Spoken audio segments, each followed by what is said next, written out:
세상에 떠도는 기묘한 괴담들. 첫 번째 이야기, 강아지 시체.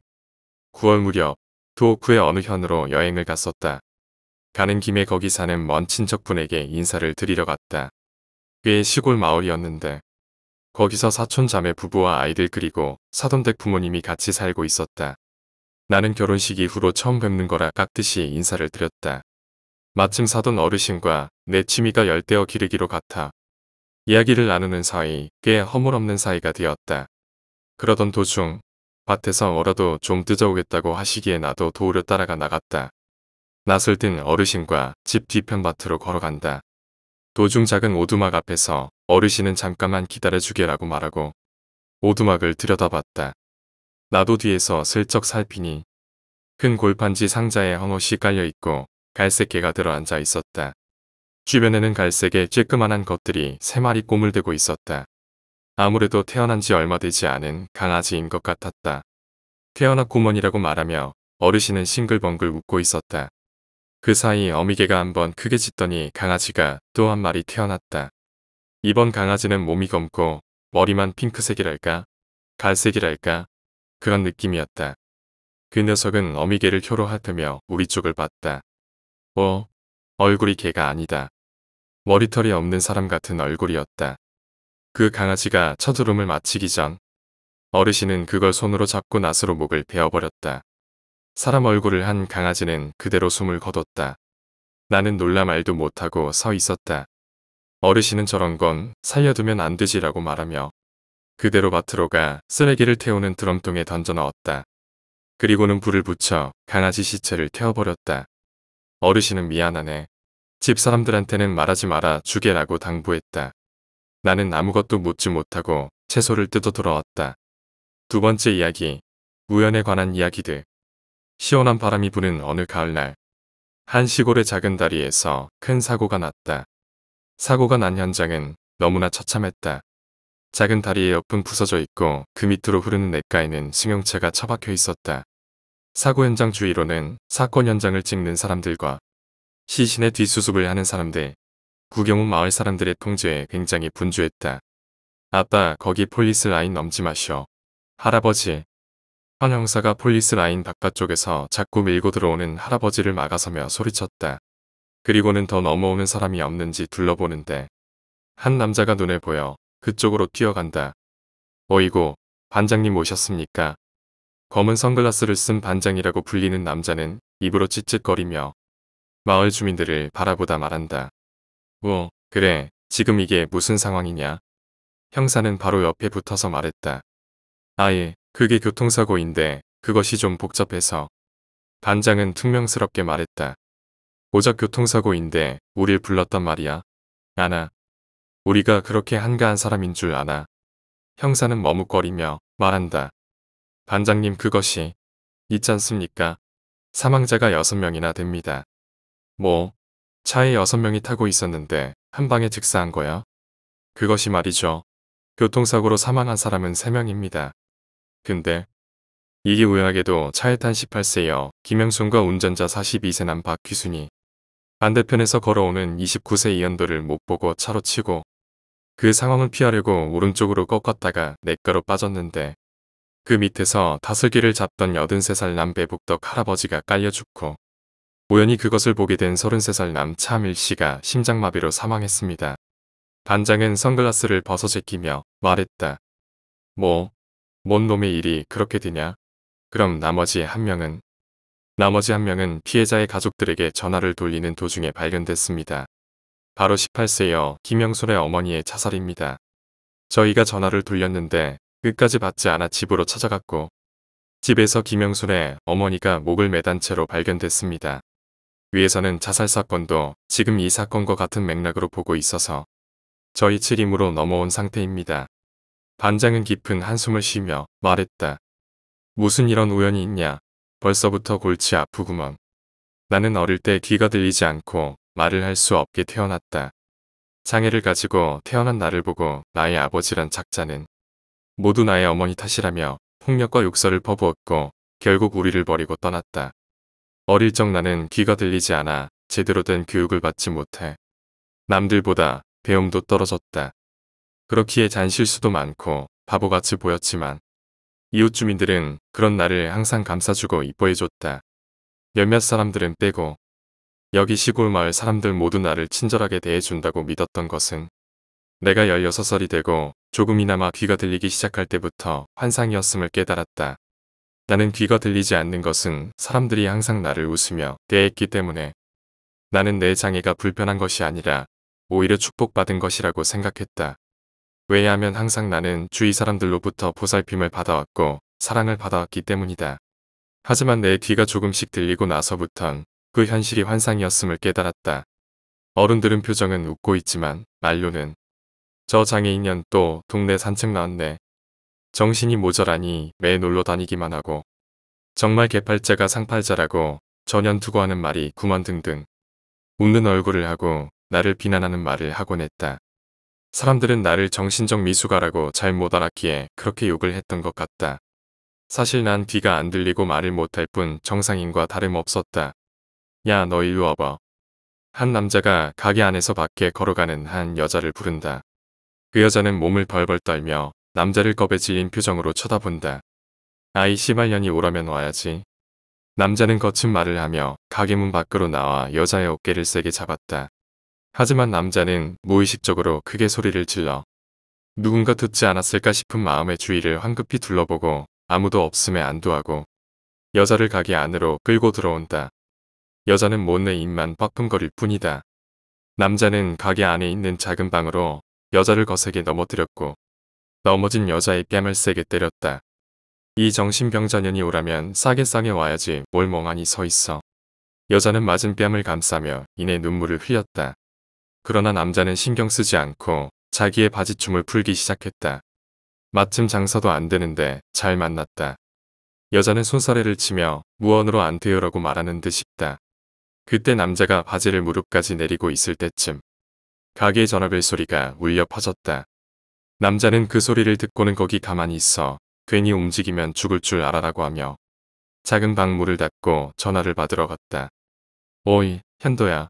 삼촌이 줄 게 있는데 내가 가게로 갈게 기다려. 그리고 이따 저녁에 너희 작은 아빠 집으로 잠깐 와라. 뭔 손님이 온다는데 나는 잘 모르겠다. 네, 알았어요, 삼촌. 남자는 전화를 끊고 작은 방으로 돌아와 여자에게 꺼져, 이번엔 운이 좋군. 다음에 다시 보자고 어디 가서 말하지 말고. 말했다간 그냥 죽는 거야. 알았지? 라고 종이에 글로 써 보여줬다. 여자는 눈물을 흘리며 거세게 끄덕였고 황급히 가게 밖으로 나갔다. 두 남자가 저녁 마을 정자에서 술을 마시고 있다. 그중 한 체구가 왜소한 사내가 술잔을 따라주며 조심스럽게 말했다. 아따 하밀이 너희 누나한테 미안하지도 않은가? 턱수염이 지저분하게 난 남자가 말했다. 아따 그것이 뭐가 미안해요? 뭐든지 간에 한국 제품은 때려야 말을 듣게 돼 있어. 내가 그냥 우리 조카 병 있는 거 고쳐주려고 하는 거 아니여? 그러자 체구가 왜소한 사내가 말했다. 아니 아무리 그래도 그렇지 어찌 조카를 그렇게 팬다냐? 너희 누나가 보는 앞에서 그러면 되냐? 우리 누나도 좀 맞아야 돼. 어디 나라 돈 공짜로 받아가면서 애를 그따위로밖에 못 키워. 왜소한 남자가 잔을 바닥에 세게 내려치며 말한다. 뭐가 어디 교육이야. 교육이. 이놈의 새끼야. 그냥 내가 술에 못 이겨서 애랑 누나 패버린 거지. 이제 좀 정신 좀 차려라 한두 번도 아니고 왜 그러냐 내가. 그러자 턱수염이 난 사내도 거칠게 잔을 내려놓으며 소리쳤다. 신경 좀 쓰지 말라고 그랬잖소. 뭘 패고 싶어서 패. 그냥 순전히 교육이라고 교육. 어이고 술 좀 더 줘봐. 화딱지나네. 뭐야? 안주도 이제 없네. 형님은 술 좀 더 가져오셔. 나는 저 다리 건너 우리 집에 안주거리 좀 가져올게. 라고 말하며 턱수염 난 사내는 일어나갔고 남아있는 왜소한 사내는 혼자서 중얼거렸다. 뭔 놈의 술이야 술. 또 누나랑 조카 패버리려고. 에라똥이다. 니나 많이 먹어라 싹 수 없는 놈 저거. 어이구 영순아. 오랜만이다. 웬 할아버지가 지팡이를 짚으며 반가운 표정으로 골목에서 걸어 나온다. 영순이는 두려움 가득한 표정으로 애써 허리 숙여 인사를 한다. 어이구 그래. 어이구야. 이게 얼마만이야. 못 보던 사이에 엄청 커버렸네. 라고 따뜻하게 말하지만 눈빛은 그렇지가 않다. 마치 성욕에 눈이 먼 20대 초반의 젊은 사내의 눈빛이었다. 그래. 우리 영순이 얼마나 깊어졌는지 볼까? 할아버지는 짚고 있던 지팡이로 영순이의 비밀스러운 곳을 쿡쿡 찌른다. 하지만 영순이는 익숙하다는 듯이 자리에서 멀리 도망갔다. 내가 좀 늙었다고 이제는 그냥 도망가버리는구만. 오늘 밤에는 영순이 생각 때문에 잠도 안 오겠고 다슬기나 잡아서 내일 삶아 먹어야겠다. 아따 박씨. 이거 이러다 오늘 돈 다 잃는 거 아니야? 귀순이 이거 자기네 집 문서까지 가져왔는데 오늘 꼭 따가야겠구만. 영패가 안 좋구만. 어두운 밤 비닐하우스 안에서 거대한 도박판이 펼쳐지고 있다. 박귀순이라는 사람이 날이 선 눈빛으로 둥글게 앉아있는 사람들을 한 명씩 쏘아보며 말한다. 좀 닥치셔. 내가 굳이 차 타고 옆마을까지 왔는데 그냥은 못 가지. 응? 하지만 말이 끝나는 동시에 건너편 사람이 크게 소리치며 판 가운데에 올라간 돈을 쓸어 담기 시작했다. 굿땡이지요 굿땡. 뭔 놈의 운이 이리 좋다냐. 박귀수는 건너편 사람의 웃음소리가 심히 거슬렸지만 애써 참는다. 아이고 귀순이 돈 다 잃었는데 이만 집으로 가지. 뭐 이제 땡길 것도 없겠구먼. 아깝구먼. 귀순이 딸이 좀 많던 아이가 많았으면 그걸로 마지막 판돈 걸고 하면 되는데 도박쟁이들 사이에서 최악의 욕이다. 순간 박귀순의 이성의 끈은 끊어졌고 자리에 박차고 일어나서 말했다. 그래 말 잘했네. 시발 내가 여자 데리고 올 거니까. 딱 기다려. 내가 오늘 다 쓸어버릴 테니까. 박귀순은 문을 박차고 나가 차에 시동을 걸었고 이내 보이지 않았다. 영순이가 태어났을 때 정말 큰일이라고 생각했다. 나의 시어머니는 사내아이를 낳길 원했지만 낳고 보니 딸아이였고 심지어 장애를 가진 채 태어났다. 처음에는 사내아이인 줄 알고 시댁에서도 몹시 기쁘다고 생각했지만 당시에 아이의 성별을 알려주는 건 불법이었고 법을 매우 잘 지키는 의사가 되려 반대로 말해줘 버린 것이었다. 그렇기에 태어난 우리 딸은 태어나자마자 찬밥 신세가 되어버렸고 장애까지 가지고 있어 남편은 뒤도 돌아보지 않고 멀리 도망을 가버렸다. 한순간에 과부가 돼버린 나는 마을 사람들의 눈치를 볼 수밖에 없었다.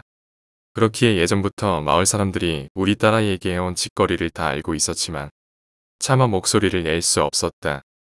여기서 쫓겨나면 갈 곳도 없을 뿐더러 모든 재산이 마을에서 빌려준 것이기 때문에 돈도 없었다. 내 딸아이가 글씨를 배우고 나서부터 일기를 쓰기 시작했는데 나는 한 번씩 몰래 읽어보곤 했고 정말 가슴이 찢어진 줄 알았다. 오늘도 삼촌이 나를 이유 없이 때렸다. 입에서 돌이 나오길래 봤더니 내 어금니였다. 뒷집 할아버지가 지팡이로 내 몸을 찔렀다. 파란 집 지붕에 사는 오빠가 나에게 이상한 걸 시켰다. 딸아이의 일기에는 도저히 밝은 부분이라고는 찾을 수 없었고 일기 내용은 점차 사나워지고 괴팍해졌다. 모두 다 죽여버릴 것이다. 나는 정상인이다. 나를 무시하는 미개한 것들은 죽음뿐이다. 고양이의 배를 갈라 간과 눈을 뽑았다. 내가 증오하는 사람들의 머리카락을 전부 모았다. 그리고 지금 어제 딸아이가 쓴 일기를 읽고 나는 속이 쓰려왔다. 엄마는 예전부터 내 일기를 훔쳐봤지만 도저히 나를 도와주지 않았다. 이해야 이해할 수 있지만 그런 엄마조차도 미워 오늘 마지막으로 엄마 머리카락까지 모았다. 딸아이가 느꼈을 심정을 생각하며 엄마로서 해줄 수 있는 부분도 못해준 나 자신이 너무 부끄럽고 비참하여 집에 있는 천으로 목을 매달았다. 딸아이가 나의 마음을 알아줬으면 하는 마음으로. 형사가 울먹거리는 표정으로 말한다. 반장님 이건 도저히 인과관계를 알 수가 없어요. 무슨 사연이 있는지도 모르겠어도 마을 사람들도 다들 모르쇠로 일관하는데 도저히 방법이 없다니까요. 반장도 체념한 듯 말한다. 맞다. 2주 동안 그냥 교통사고인 문제에 시간 투자했으면 됐지. 그만 철수하자. 아무리 봐도 이건 그냥 우연이다. 몸 관계도 없고 아무런 증오 관계도 없는 것 같은데 더 이상 알 것도 없고 그냥 단순 교통사고로 결론 내고 끝내자. 고생했다. 세 번째 이야기, 유서. 계속된 싸움 끝에 관계가 악화되어 이별을 앞두고 있는 커플이 있었다. 그러던 어느 날 남자가 여자에게 전화를 했다. 보여주고 싶은 게 있으니까 나와주면 좋겠어. 오랫동안 사귀며 서로 선물도 엄청 줬었기에 여자는 남자가 추억, 어린 물건이라도 보여주며 이별을 미루려는 게 아닌가 생각했다. 그래서 확실하게 이야기하고 관계를 끝맺기 위해 밤중에 남자가 사는 아파트까지 갔다. 앞에 근처까지 도착해 택시에서 내리자 휴대폰 벨소리가 울려 퍼졌다. 남자친구의 전화였다. 뭔데? 나 도착했어. 야, 여기야. 여기. 무슨 소린가 싶어 50m 정도 떨어진 아파트 입구를 보니 어두워서 잘은 모르겠지만 사람 모습이 보였다. 아무래도 이쪽을 향해 손을 흔들고 있는 것 같다. 일부러 아래까지 마중 나왔나 싶어 맥이 빠진다. 뭐, 거기 있는 거야? 도대체 무슨 꿍꿍이인지 모르겠네. 라고 말한 뒤 입구로 향하던 참이었다. 아, 미안해. 놓고 온 게 있네. 잠깐만 기다려줘. 라고 남자가 말한다. 돼서 기다리는 것도 지루하니까 나도 갈게. 라고 말했지만 괜찮으니까 거기서 기다려. 거기서. 라는 대답이 돌아왔다. 그리고는 금방 돌아올게 라며 입구에서 사라졌다. 어째서인지 그 사이에도 전화는 연결된 채다. 무슨 생각인지도 모르겠고 괜히 전화를 끊었다 화라도 내면 더 귀찮아질 터였다. 나 바쁘단 말이야. 아르바이트 끝나고 바로 온 거란 말이야. 좀 있으면 낙차도 끊긴다고. 미안해. 이제 곧이야. 곧이니까. 덜컥, 철컹 쾅쾅하고 방 안에서 들리는 것 같은 소리가 한바탕 들려온다. 곧이어 엘리베이터가 도착하는 땡 하는 소리가 들려서 드디어 왔구나 싶었다. 무거운 문을 여는 것 같은 소리가 휴대폰에서 들려왔기에 입구 쪽을 바라봤지만 남자의 모습은 보이지 않았다. 뒷문 쪽으로 오는 걸까? 야, 너 어디야? 기다. 응. 찌지직거려서 잘 안 들려. 뭐라고? 다렸지. 뭐? 기다렸지. 그 순간 몇 미터 떨어진 뒤에서 쾅하고 굉음이 울려 퍼졌다. 혹시나 하는 생각에 뒤를 돌아봤더니 역시 남자친구였다. 가로등에 비친 그는 지금까지 본 적 없을 정도로 많은 양의 피를 끝없이 머리에서 내뿜고 있었다. 신고를 받고 출동한 경찰은 이런 의견을 말했다. 일부러 아래에서 기다리고 있으라고 장소를 지정했던 건 아마 뛰어내리면서 여자친구가 휘말리지 않게 하려는 거였을 겁니다. 하지만 달리 생각하면 가로등 아래 가장 잘 보이는 곳에서 자신이 죽는 걸 보여주기 위해서였을지도 모르죠. 물건을 가지러 간다고 말하고 가스리라 여겨지는 옥상에는 유서가 남아 있었다. 세상에 미련은 전혀 없으며 그저 자신이 얼마나 여자친구를 사랑했는지만이 끝없이 적혀 있었다고 한다. 그 이후로 여자는 정신적 충격이 너무 커서 일도 그만두고 현재까지 홀로 지내고 있다. 휴대폰도 그 이후 사용한 적이 없다고 한다. 그때 콘크리트에 떨어져 전화기가 박살나던 그 소리가 다시 귓가에 울려 퍼지는 건 아닐까. 그렇게 생각하면 도저히 전화기를 귓가에 가져갈 수가 없다는 것이다. 네 번째 이야기, 도쿄. 상종의 전투 할아버지가 태평양 전쟁 당시 겪은 일이라고 한다. 현재 할아버지는 95세로 노인보호기관에 들어가 계신다.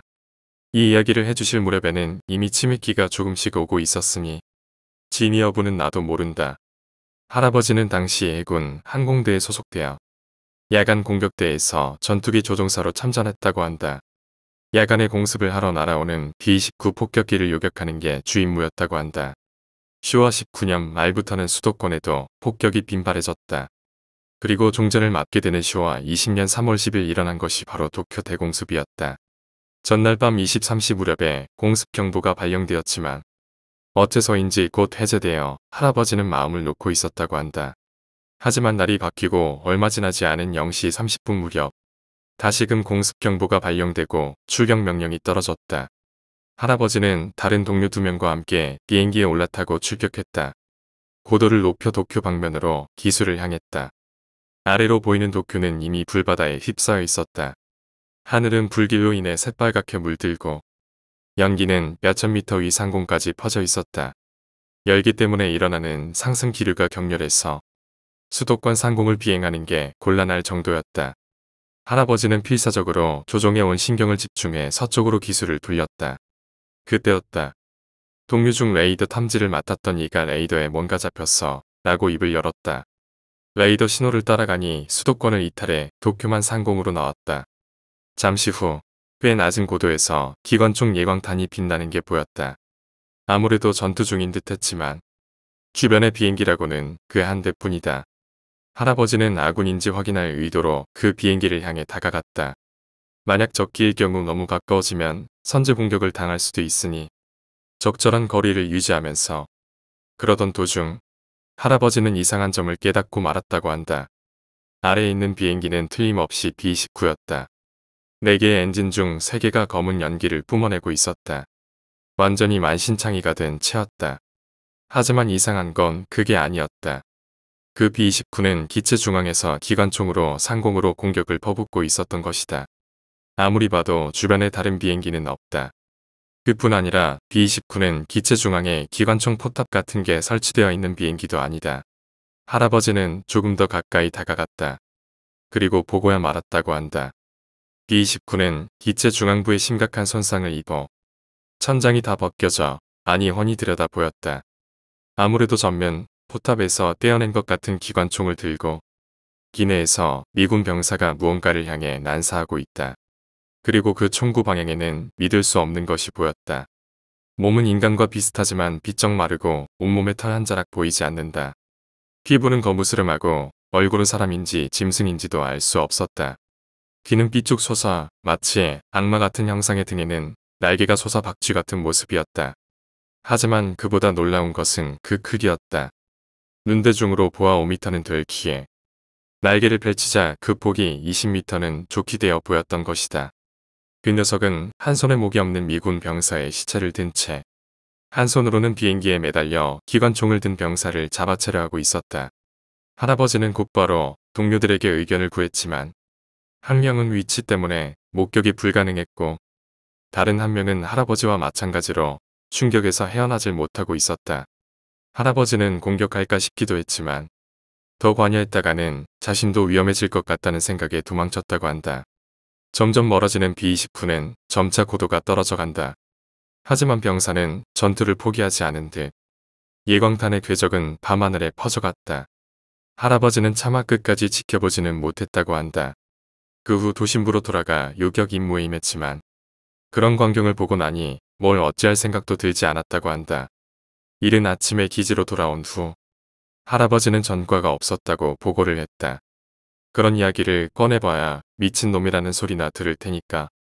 내가 초등학교에 다닐 무렵 여름방학 숙제 때문에 할아버지에게 전쟁 당시 이야기에 관해 물었을 때 할아버지가 들려주셨던 이야기다. 5번째 이야기, 참새. 참새한테 먹이를 주면 안 돼요. 그 말을 연하의 선배에게 들은 건 직장에서 일하고 2달가량 지났을 무렵이었습니다. 당시 요양원에 취직한 지 얼마 안 됐던 내게 선배로서 도와주고 있던 치과장이었습니다. 치과장은 나이 많은 후배를 대하기 어려울 텐데도 내게 친절히 일을 알려주던 상냥한 아이였습니다. 마침 그녀와 나는 동물을 좋아한다는 공통점이 있어 금세 사이가 좋아졌고 주변 사람들이 보기에도 나쁘지 않을 관계가 구축되어 있었다고 생각합니다. 그런데 언제나 생글생글 웃던 그녀가 진지한 얼굴로 저런 말을 꺼냈던 것입니다. 이 무렵이 되면 참새는 막 날갯짓을 시작한 새끼를 데리고 먹이를 찾아 분주히 날아다닙니다. 내가 일한 곳은 논 한가운데 있는 시골 동네라 참새 가족을 자주 보곤 했습니다. 바쁜 일상 가운데도 귀여운 참새들을 보며 잠깐씩 마음의 안식을 얻곤 했죠. 치과장도 마찬가지인지 종종 귀엽네요 라며 같이 웃곤 했습니다. 그렇지만 먹이는 주면 안 돼요. 언제나 웃기만 하던 것과는 달리 진지한 얼굴로 말하는 치과장의 모습에 나는 깜짝 놀랐습니다. 하지만 금세야 새똥 때문에 더러워지니까 그런 건가 하고 납득했습니다. 그러나 이어진 치과장의 말은 전혀 이해할 수가 없었습니다. 잡혀버리니까요. 응? 잡혀버린다니 무슨 소리야? 혹시 누가 잡아서 달꽃이라도 만든다던가? 아니요, 그런 게 아니라요. 모이를 줘서 참새들이 모이면 누가 와서 잡아갈까 걱정하는 건가 싶었습니다. 하지만 치과장은 웃으면서도 사뭇 진지한 얼굴로 이유를 말해주기 시작했습니다. 전에 같이 일하던 치과장의 선배가 계기였다고 합니다. 그 사람은 나나 치과장처럼 상당히 동물을 좋아하는 사람이었다고 합니다. 그 선배가 다이어트를 시작하는 바람에 싸온 도시락에서 밥을 조금씩 남기기 시작했다는 것입니다. 버리는 것도 아까우니 그걸 물에 풀어 참새들에게 모이로 주기 시작했다고 합니다. 처음에는 경계에 잘 다가오지 않던 참새들도 서서히 먹이가 놓여 있는 것에 익숙해져 날이 갈수록 다가오는 참새도 늘었다고 합니다. 요양원 사람들도 참새의 귀여운 모습에 다가와 바라보곤 했다고 합니다. 책임자분들도 개나 고양이처럼 털이 날리는 것도 아니고 딱히 손이 가는 것도 아니라 묵인해줬다고 하고요. 하지만 먹이를 주기 시작하고 1년 정도 지날 무렵 선배는 이상한 걸 발견했습니다. 모처럼 외부 행사가 있어 요양원 사람들과 직원들이 모두 요양원을 비웠을 때였습니다. 남은 직원들끼리 평상시 잘 손이 닿지 않는 곳을 청소하기로 했다고 합니다. 선배는 시설 뒤편에 자갈 깔린 직원용 주차장을 청소하게 되었습니다. 자갈 사이로 무성한 잡초를 뽑고 여기저기 버려진 담배꽁초를 찾아 투덜대며 줍고 있던 터에 그걸 발견했다고 합니다. 마치 마른 풀처럼 보이던 그걸 손에 들어보니 말라붙은 새의 시체였습니다. 다 큰 새였는지 아직 새끼였는지는 알 수 없었습니다. 아마 참새의 시체일 것이라 생각한 선배는 주차장 옆 화단에 고이 묻어주었다고 합니다. 선배는 참새의 죽음에 슬퍼하면서도 모이를 먹으러 참새가 잔뜩 모이다 보니 들고양이가 잡아 죽인 것이리라 생각하고 넘겼다고 합니다. 하지만 그로부터 며칠 후 다른 직원이 청소하다 또 참새의 시체를 발견했습니다. 똑같이 말라붙은 상태로 이번에는 2마리를. 선배가 처음 참새 시체를 발견한 후 오작해서 사나흘 지난 후였습니다. 아무리 고양이가 참새를 죽였다고 하더라도 그렇게 말라붙기에는 시간적으로 여유가 없었습니다. 게다가 장마철이라 습한 날씨였기에 그렇게 쉽게 시체가 마를 거라고는 생각하기 힘들었습니다. 그렇지만 들고양이가 습격한 것 말고 다른 이유를 찾을 수도 없었기에 일단 참새에게 모이를 주는 건 그만두기로 했다고 합니다. 자신이 모이를 주는 바람에 참새가 죽었다는 생각에 선배는 무척 낙담했다고 합니다. 그런데 참새에게 모이 주기를 멈추고 한 달 정도 지날 무렵부터 선배에게 이상한 현상이 일어나기 시작했습니다. 열심히 일하던 도중 문득 시야 한 구석에 무언가 검은 게 비치는 것이었습니다. 뭔가 지나간 건가 싶어 그 그림자를 쫓아봐도 거기에는 아무것도 없습니다. 그 무렵 함께 일하던 치과장도 업무 중 갑자기 주변을 돌아보거나 고개를 갸웃거리던 선배의 모습을 종종 보곤 했다고 합니다. 하지만 그것 말고는 딱히 아무 일도 없고 다른 직원이나 요양원 사람들에게 이상한 일이 일어나지도 않았습니다. 선배도 크게 신경 쓰지는 않았고 그러는 사이 그것도 익숙해져 왔다고 합니다. 일을 마치고 셔터를 닫고 있을 때였습니다. 유리창에는 모두 셔터가 달려 있어 여러 사람이서 퇴근 전에 그걸 닫고 갑니다. 그리고 선배가 셔터를 내린 순간 쾅쾅쾅 쾅쾅쾅 확실히 누군가가 밖에서 두드리는 소리가 시설 안에 울려 퍼졌습니다.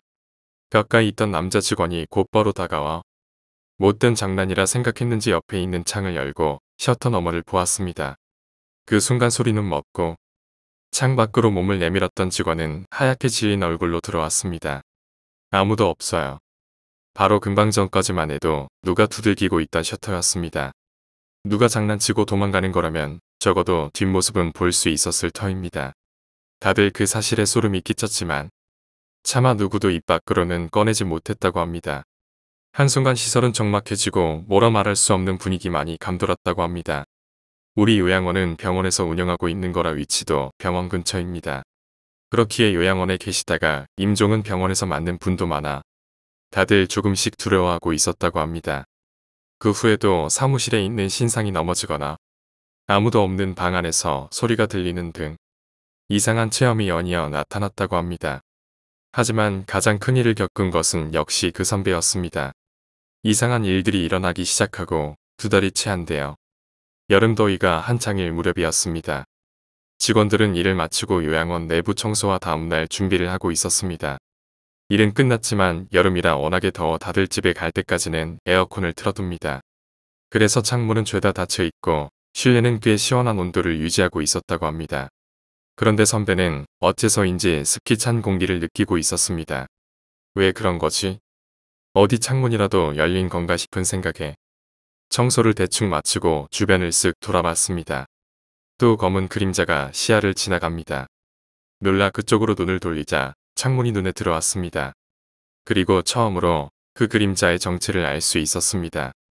사무실 쪽 창문 그 너머에 참새를 찾아낸 직원용 주차장이 있었습니다. 검은 그림자는 창문 아래로 살짝 보이고 있었습니다. 그걸 응시하며 서서히 다가선 선배는 그게 무엇인지 눈치챘습니다. 그건 자신을 바라보는 사람 얼굴이었습니다. 볼을 창틀에 꽉 눌러 붙인 듯 안을 바라보고 있는 그 얼굴은 눈부터 위쪽만 보일 뿐이었습니다. 비도 안 내린 한여름인데 긴 머리카락은 젖은 것처럼 얼굴에 찰싹 붙어 있었습니다. 감정이 전혀 느껴지지 않는 눈은 이상하게 무서워. 선배는 온몸에 소름이 끼침과 동시에 확신했다고 합니다. 그 참새들의 시체는 분명히 이 녀석이 잡아먹었던 거라고. 어째서인지 그 순간 선배는 그렇게 느꼈다고 합니다. 분명 이 녀석이 참새를 먹고 있는 거라고. 그 얼굴은 미끈미끈한 피부에 군데군데 초록색이 긴 황토색이었다고 합니다. 공포에 질려 큰 소리로 선배가 울기 시작하자 곧 다른 직원들이 놀라 뛰어왔습니다. 선배의 말을 듣고 다른 직원들도 모두 겁에 질려 그날은 정리도 하는 둥 마는 둥 다들 도망치듯 퇴근했다고 합니다. 치카짱도 그 자리에 있었다지만 그 얼굴은 전혀 보질 못했다고 합니다. 선배는 그 후 지금까지 자신에게 일어난 일을 책임자에게 전했다고 합니다. 조용히 듣고만 있던 책임자는 곧 뭔가 짐작이 가는 게 있는 듯 어딘가에 전화를 걸었습니다. 한동안 몇몇 사람이 불려와 방에서 온갖 이야기를 나누는 듯 했지만 무슨 내용이었는지는 지금도 모른다고 합니다. 결국 최종적으로 밝혀진 건 지금 시설이 세워진 곳은 원래 민가였던 곳을 허물고 지은 것이라는 것이었습니다. 그리고 그 집에는 우물이 있었다는 것입니다. 나 역시 이 이야기를 들을 때까지는 모르던 사실이지만 우물을 메울 때는 제사를 지내거나 정화의식을 꼭 거쳐야 한다고 합니다. 그런데 이 시설을 지을 때는 그런 의식 없이 그냥 우물을 메워버렸던 것 같습니다. 실은 시설 완성 직후에도 이상한 일이 여럿 있었었기에 책임자도 선배의 말을 듣고 당황했던 것입니다. 그리하여 지역 신사의 신주를 불러 도움을 구하게 되었습니다. 일단 그분이 응급처치 비슷한 걸 해줘서 일단 지금은 별 문제가 없다는 것 같습니다. 그 신주분의 말로는 아무래도 그 이상한 얼굴은 모여든 참새를 공약물로 착각했던 것 같다는 것이었습니다. 그래서 갑자기 공약물이 끊기자 선배에게 항의하러 찾아온 것 같다는 말이었습니다. 게다가 선배가 봤던 그 얼굴의 모습으로 미루어 보아 더는 수신이나 용신이 아닌 마귀가 되어버린 것 같다고 합니다.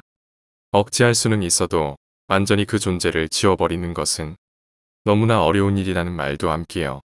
어떻게든 공존해 나가는 것밖에는 방법이 없다는 것이었습니다. 2년 정도 그 시설에서 일하고 퇴사했지만 내가 머물던 2년 동안은 딱히 이상한 일은 없었습니다. 아마 지금도 별일 없이 운영되고 있겠지요.